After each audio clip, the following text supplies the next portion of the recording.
Hello,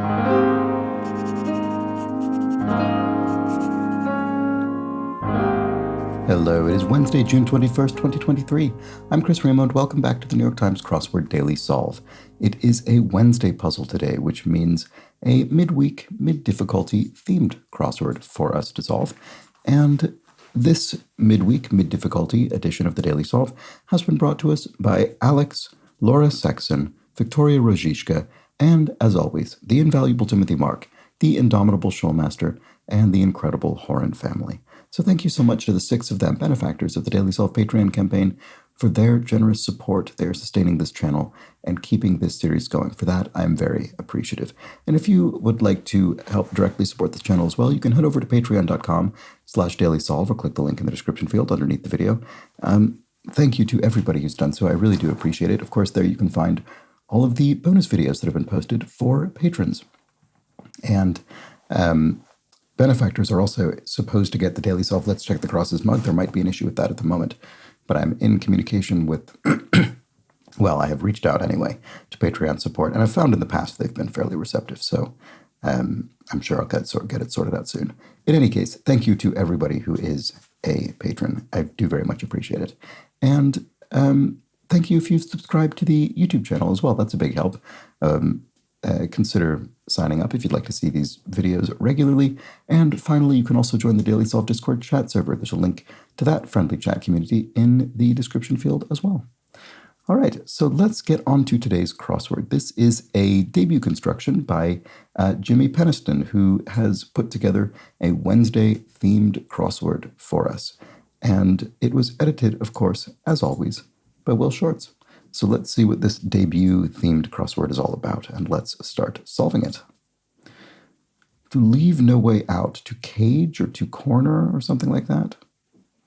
To leave no way out, to, yeah, I'm not exactly sure what that is. Send off. Mail off, maybe? Let's look at some crosses in some of these. Group with a 10-star flag.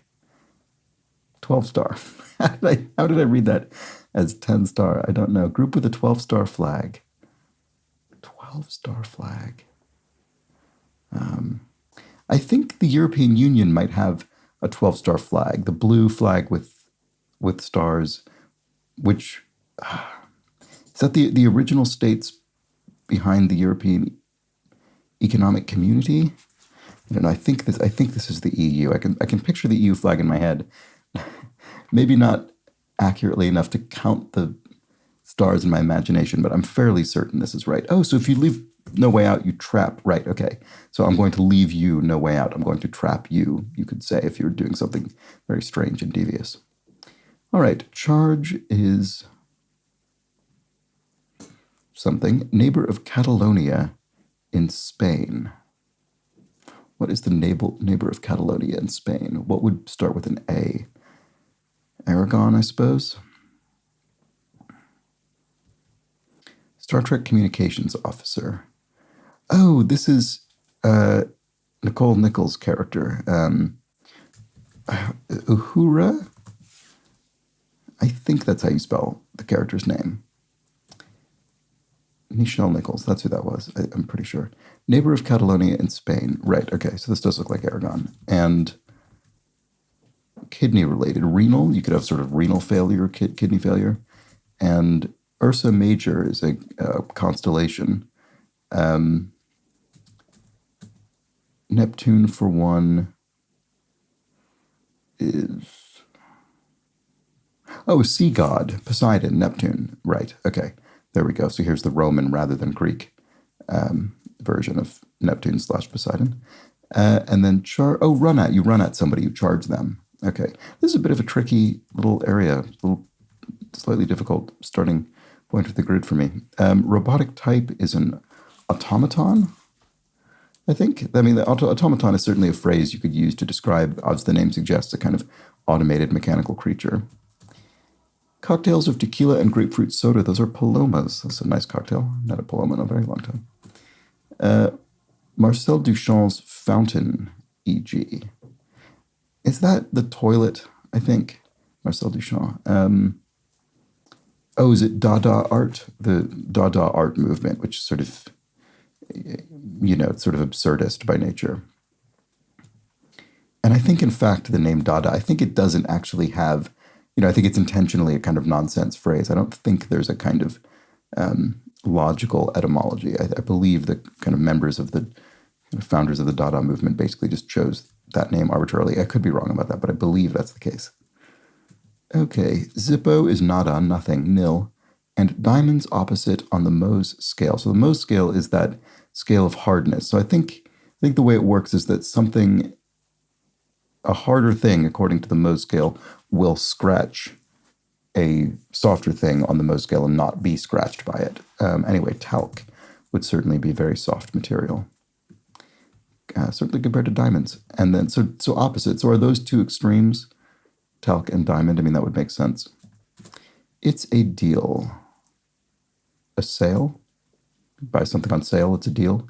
And the, sorry, I keep looking at my wall because it looks like there's an insect over there and it's just out of the corner of my eye and it just keeps catching it the way that sometimes things do.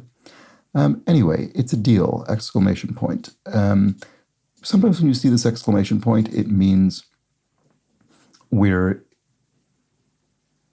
phrase is something that you could say about the answer. So a sale is something about which you could say, it's a deal, or that thing's on sale, it's a deal. Whereas obviously the word sale doesn't mean it's a deal. I guess it sort of could in context if you were with somebody who, in a familiar setting, but it's not what that's meant to be. It's just this convention of the New York Times crossword with the exclamation point. It's just meant to be an exclamation about the answer. All right, Canadian interjections. It's a very stereotypical Canadian interjection, adding a to the end of a sentence, perhaps. And a cause for a blessing could be a chew, someone sneezes. Right, and I just remembered, we've now, I think, seen 2 asterisk clues. So what do those mean? Automaton and a chew. I mean, each of them starts with A. Does that mean anything to me? Each of them begins with A and has an O as the 4th letter. That seems probably unlikely to be relevant. I don't know. Automaton, a chew. I don't know. All right. Airing. If something's airing, it's on TV. It's on television. It's being broadcast. And to overlook rudely is to snub somebody, to intentionally leave them out. If one did some intel work, one spied or does it end with ed? Does that help me look at the I'm just wondering if I put that in, just can I look at it and snooped? I don't know. Snub would be wrong if that were true. I don't know. I'm not sure. Feature of many a Corvette.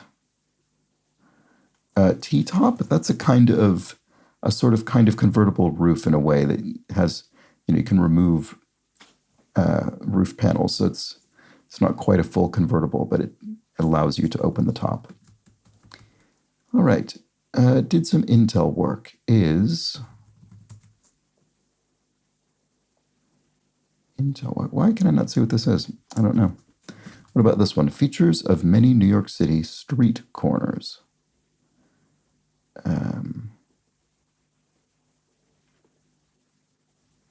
Can't see that either. I don't know. Let's go to the top of the grid, see what's going on here. Hungry, hungry animal in a popular game. Hungry, hungry hippos. That is a game that I may or may not have ever actually played, but I certainly remember it existing. And honey and sugar for 2. Right, so sugar is capitalized. So it's a name, presumably, rather than referring to sugar the food. Who is that? Is that a person? Well, I do see peace activist Yoko, one of the official musicians of the New York Times crossword, certainly Yoko. Oh no, so we can put her right in there. And the Blank Holmes Mysteries, young adult detective series, the Enola Holmes Mysteries. I mean, I've definitely heard this and seen it, kind of seen thumbnails and things around occasionally, so absolutely recognize that name. Armrests, question mark. And vampire's bed, quotation marks. A coffin or Anola, I'm pretty sure, is correct, as is.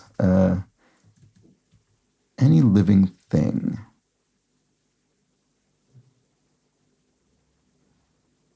Entity, a being, an organism. Yeah, there we go. Okay, home of Akershus Castle, which has a replica at Disney World. Right, okay. Been to Disneyland, I've never been to Disney World. Way to sleep or run. And poems of praise, right, poems of praise, of course. To go with our official, one of our official musicians of the New York Times Crossword, we have the official poetic form of the New York Times Crossword, the ode. So poems of praise, of course, odes. Oh, is this Oslo? Akershus Castle, that must be in Oslo. And then word with speed or sight. Road sight, road speed? I don't know, that doesn't sound right. Way to sleep or run. So if this is Oslo, you could sleep late or run late. Yes, those are both phrases. Okay. Sight read or speed read. Okay, right. So to sight read, at least the meaning that I know, is to read sheet music, sort of play sheet music for the first time while reading it, as opposed to having played a piece of sheet music before, so you recognize it and kind of know how it goes. And then speed reading, of course, is just reading ordinary text very quickly. But I think it's a whole technique. I don't know. I've never attempted to learn it, but I think it's a whole thing that people do, speed reading. Novelty aquarium dweller. A seal otter? Doesn't sound correct. Christina of Bad Moms. Oh, Christina Applegate. She's still around. I remember that name. Haven't seen Bad Moms, but I bet that's her. Novelty aquarium dweller. Right. Okay, so maybe it is a seal otter. That does sound like an animal. Honey and sugar for 2. Something ales? I'm not sure. Oh, sea. Oh, maybe it's not seal. Maybe it's sea.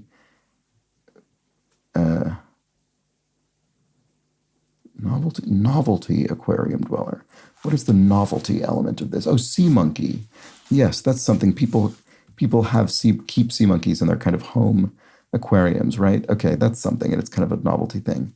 Okay, so what is this? Oh, pet names, right? Okay, you could refer a term of endearment. You could refer to a loved one as honey or sugar. Okay, there we go. Pet names. That's a very clever clue. House signatures are typically written in pen.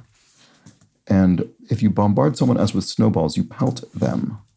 So here, to send off, to ship something off, so a parcel, if you put something in the post, you send it off. And then balneotherapy site, I guess, is a spa. That sounds like some kind of fancy spa treatment, I suppose. And a common conifer would be a pine. There we go. Great. Armrests are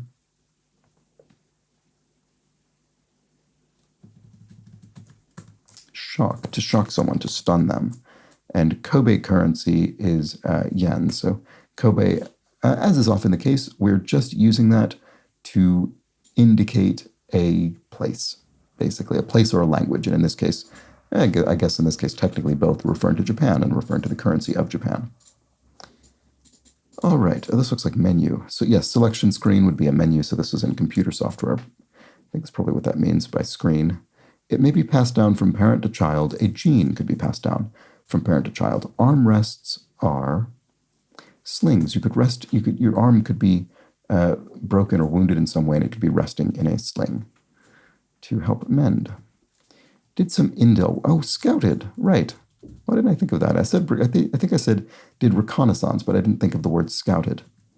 Vampire's bed is a casket. Okay, so I was on the right track with coffin, but just didn't think of sufficient synonyms, which I should have done. Features of many New York City street corners. Right. What is this? I keep thinking of a sort of subway entrances, the kind that just go straight down via stairway. There are quite a few of those in New York City. What am we looking for here?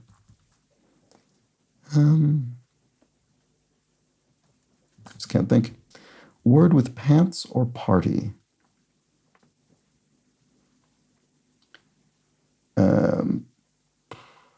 I don't know. All right, tab found on many musicians' websites. Well, tab could mean, I mean, the most obvious thing relating to a website would be a tab meaning a sort of menu, kind of a menu category. So, you could have a tour dates tab or an about tab or a buy music tab or something like that. But you could also have tablature for a guitar in theory, although I don't think there are very many musicians who post guitar tablature on their own websites. So I was just trying to think, is there a punny way you could read this? But I don't think that's correct. So what actually would this be? What about the downs? Drain as from soil. And Tony-winning actress Menzel, Idina Menzel, who was Idina Menzel the one who was referred to by John Travolta as Adele Dazeem? That really was one of the best live misquotes that has ever occurred. Okay, let's see. Confession from someone who had an ace up the sleeve. I cheated, I guess. There we go. And right, well, we do have a revealer, right? I keep sort of scrolling by this, but not looking at it.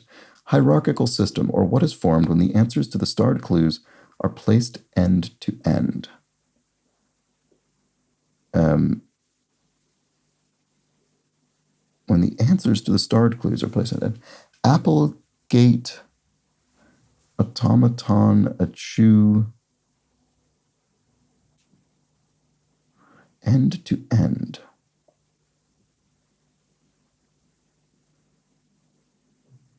I'm sorry, I'm missing how this is meant to be read.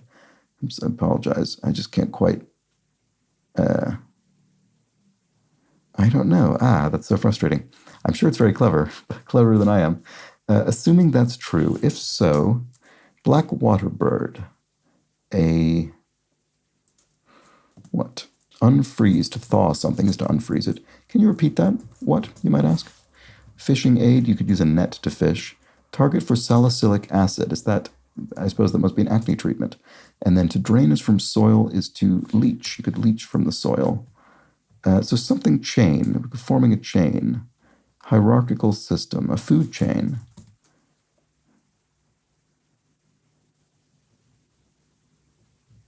What?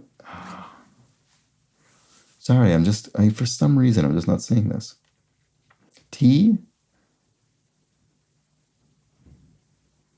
I mean, I don't know. You could make tea from the end of Applegate and automaton. That's pretty vague, and tea isn't really a food per se. Black water bird. Let's see. What about this? Not quite succeed. Spoke with. And Sir Isaac Newton, of course. Well, we can at least put that in. Music genre originating in Jamaica. That would be ska in this case. And cream-filled pastry is an eclair. Spoke with is talked to, of course. There we go.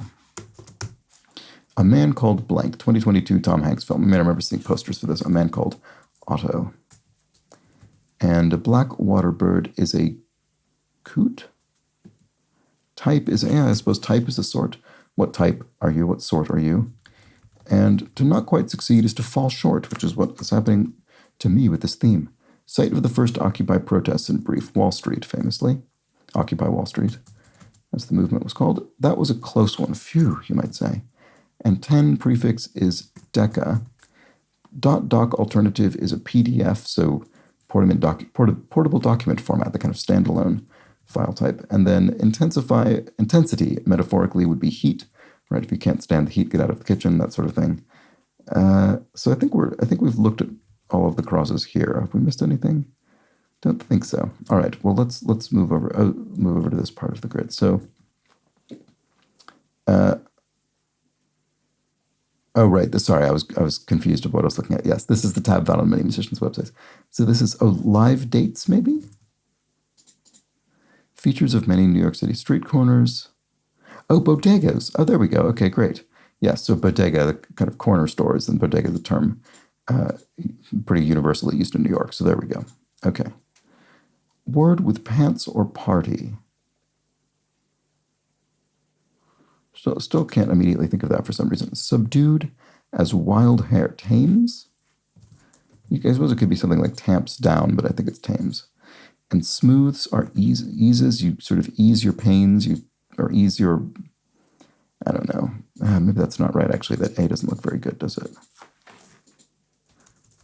I suppose tames could be wrong. Lip, oh no, lip is sass. You give somebody lip, you give them sass. You're being sort of sarcastic or being a bit short, pert. Word with pants or party. Pajama pants or pajama party. There we go. That is the answer. And this is weirdly familiar. Déjà vu, you could say, literally in French for already seen. I just have a feeling this has happened before. Smooths could be evens, evens out, smooths out. There we go. Okay. And if you manipulated a system unfairly, as a system, you gamed it. And soapy bubbles are suds. And famous last words are amens, I suppose. Famous last words. I guess amen is a kind of last word, and it's a famous example of that, I suppose. So there we go. Okay, so what's going on here? We have apple. Oh, I see. Apple, gâteau, so cake, gâteau from the French for cake. Tomato. Okay, why didn't I see this 2 seconds ago? Tomato, nacho, olive, and dates. Okay, fine.